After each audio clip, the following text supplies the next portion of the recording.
êtes bien dans Maxi Test, et non, l'idée n'est pas de se prendre pour Alan McNish, mais bien de rendre hommage à l'Audi R8 au moment d'essayer l'Audi R8.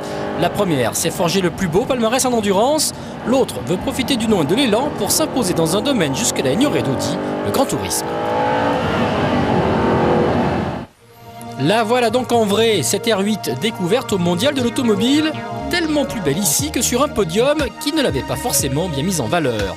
Quelle séduction, la R8, c'est du concentré de muscles, c'est aussi un mélange étonnant entre sobriété, voire banalité, et beauté pure. Comme en ont témoigné les gestes d'enthousiasme des autres automobilistes, fait rarissime de nos jours, elle est sublimée en roulant. À l'avant comme à l'arrière, les diodes sont les véritables signatures de la R8. Autre trait caractéristique, les panneaux latéraux, dont on peut choisir le matériau comme le carbone ou la couleur. Ils abritent les prises d'air d'alimentation du moteur.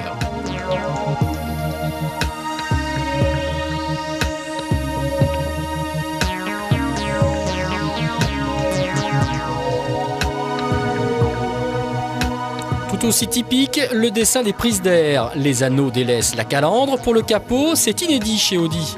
Cet avant est tout bonnement magnifique, c'est lui qui donne à la R8 toute sa personnalité, toute son agressivité.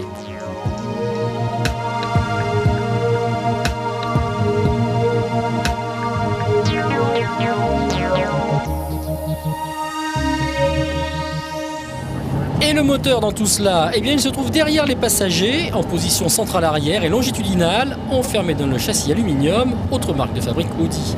Doté de l'injection directe essence, ce V8 de 4,2 litres revendique 420 chevaux à 7800 tours-minute, un couple de 430 Nm à 5500 tours-minute et un régime maxi de 8250 tours-minute, carrément bestial. Autant vous le dire, le rugissement que l'on a dans le dos est tout bonnement magique. Ce V8 est accouplé soit à une boîte mécanique, soit à une séquentielle 6 rapports. 80% des commandes se font avec cette airtronique que nous avons essayé. Elle se manie soit avec le levier, soit avec des palettes situées derrière le volant. Le levier, un motif de fâcherie, tiens.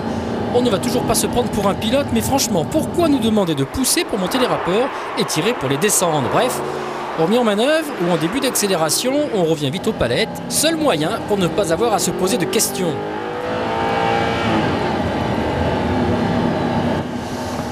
Un volant aplati sur sa partie inférieure, réglable en hauteur et profondeur, s'inscrivant dans une ambiance luxe et sportive.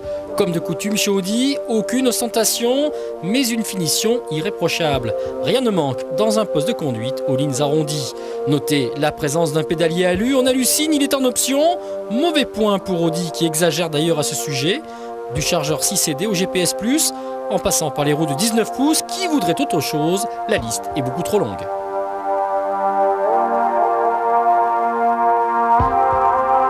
Conduire les R8 procure un intense plaisir, à l'aise partout, même sur les petites routes du Luberon. D'une efficacité redoutable, l'avant s'inscrit au millimètre, la voiture pivote sur son axe.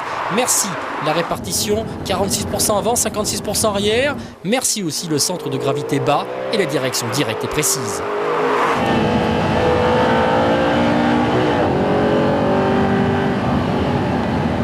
Merci aussi au système Quattro typé propulsion, discret mais efficace. Il participe grandement au sentiment de confiance qu'on acquiert au volant de la R8. Confortable quand il le faut, ferme quand c'est nécessaire, la suspension offre un excellent compromis. Le freinage est une réussite, aussi efficace que sur une Porsche, pour nous de loin la référence en la matière. Doté des aides à la conduite indispensables sur le plan marketing, la R8 peut s'en passer tant son comportement routier frise la perfection. Et c'est sans crainte qu'on peut débrancher anti-patinage et correcteur de trajectoire.